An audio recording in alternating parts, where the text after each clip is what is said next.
London की ठंडी दोपहर थी। व्हाइट हॉल की सड़कों पर झंडों की खनक, मंच से आती आवाजें और भीड़ का सागर, मानो शहर की धड़कन तेज हो गई। इस भीड़ के केंद्र में एक नाम था, टॉमी रॉबिन्सन, जिसने यूनाइट द किंगडम के नाम से एक विशाल रैली बुलाई और देखते ही देखते 1.5 लाख लोग इकट्ठा हो गए। लोगों ने लंदन के दिल, व्हाइट हॉल, बिग बैन और वेस्टमिंस्टर को खचाखच भर दिया, जो हालिया वर्षों में सबसे बड़ी दूरदराज रैली मानी गई। पुलिस ने कहा लोगों को कानूनी प्रदर्शन का अधिकार है, पर जब बोतलें उठी, धक्का मुक्की बढ़ी तो 26 अधिकारी घायल हो गए, जिनमें 4 को गंभीर चोटें आईं।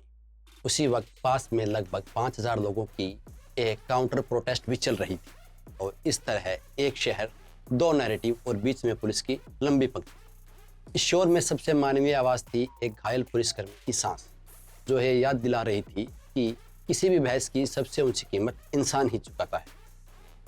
नमस्कार दोस्तों, हम बात कर रहे हैं यूके प्रोटेस्ट। यह सिर्फ एक रैली नहीं थी, बल्कि ब्रिटेन की आत्मा के भीतर चल रही बहस की ऊंची धड़कन है। कहानी की जड़ें नई नहीं थी। 2024 के ऐशान दिनों में साउथपोर्ट की दर्दनाक घटना के बाद अफवाहें चली हमलावर शरणार्थी है और किसी धर्म विशेष का है। उन्हीं अफवाहों से देश भर में दंगे भड़क उठे।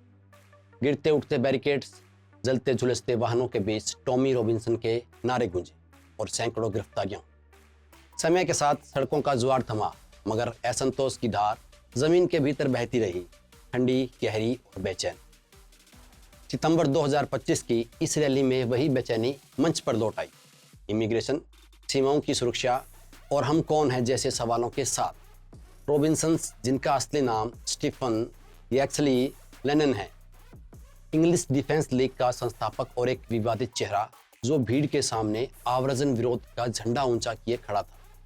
उसके समर्थक बोले गैर कानूनी माइग्रेशन रोकना होगा, जबकि मंच से तकनीकी अरबपति एलन मस्क का वीडियो संदेश आया और समा कुछ देर को बदल सा गया, जैसे अंतर्राष्ट्रीय नजरें इस बहस पर टिक गई हों। दरअसल टॉमी रॉबिन्सन की कहानी आधुनिक ब्रिटेन की जटिलताओं को दर्शाती है। एक तरफ आर्थिक संकट, आप्रवासन की चुनौतियां और सांस्कृतिक परिवर्तन के डर से निराश लोग, वहीं दूसरी तरफ एक बहुसांस्कृतिक खुले समाज का समर्थन करने वाले लोग भी हैं।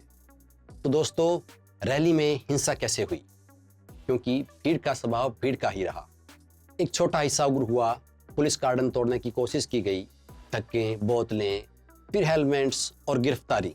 अंत में कम से कम 24-25 लोग गिरफ्तारी में लिए गए। मेट पुलिस ने कहा यह शुरुआत है, हम दोषियों तक पहुंचेंगे। होम सेक्रेटरी ने हिंसा की निंदा की और एक मंत्री बोले रॉबिन्सन देश की बरसों की बेचैनी को भुना रहा है। ये कहानी बस सड़कों की नहीं, सालों की जमा हुई कड़वाहट और डर की भी है। लेकिन अभी क्यों?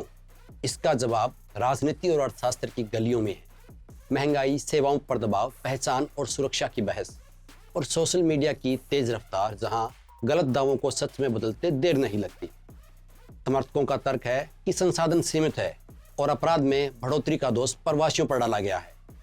हालांकि डेटा पर बहस जारी है और बेरोजगारी से प्रवासन के सीधे संबंध को लेकर भी मतभेद है। अगर बात करें आप्रवासन की, तो ब्रिटेन में आप्रवासन का मुद्दा वाकई जटिल है। 2024 में रिकॉर्ड 1 लाख से अधिक लोगों ने शरण की मांग की, जो 1989 के बाद से सबसे अधिक है। वर्तमान में 30,000 से अधिक शरण चाहने वाले लोग 200 से अधिक होटलों में रह रहे हैं। अब बात करें भीड़ की, तो भीड़ में लोग अपने अपने सच लिख रहे थे। जहां किसी की नौकरी पर दबाव था, तो किसी की मोहल्ले की बदलती शक्ल पर, किसी का बच्चों को भविष्य को लेकर चिंतित होना था, तो कुछ के लिए यह बहस एक चीख थी कि हमें सुना जाए। जिस प्रकार 2024 के दंगों ने सिखाया था कि कैसे अफवाहें आग बन जाती हैं, वहीं 2025 की रैली ने दिखाया कि कैसे वही चिंगारी संगठित मार्च में ढल सकती है। कुछ लोग इसे देश की रक्षा कहते हैं, तो वहीं कुछ लोग नफरत की राजनीति। पर शायद सच यह है कि ब्रिटेन खुद से पूछ रहा है, हम किस दिशा में जा रहे हैं। और अंततः जब शाम ढली तो सड़कें खाली होने लगी, पर सवाल हवा में तैरते रहे।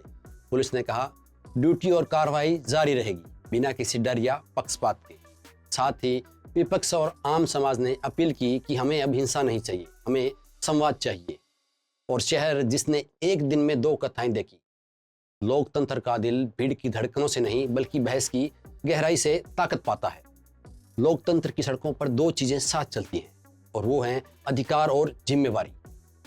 और यह अभी अंत नहीं है, बल्कि आगे का रास्ता दो पटरियों पर है। एक है नीति निर्माण और दूसरी है बातचीत। हमें यह ध्यान रखना चाहिए कि लोगों के शांतिपूर्ण विरोध का अधिकार सुरक्षित रहे, लेकिन बिना किसी भी तरह की हिंसा के। और अंत में ये कहना सही रहेगा कि लोकतंत्र की सड़कों पर अधिकार तब खिलते हैं जब जिम्मेवारियां साथ चलती हैं।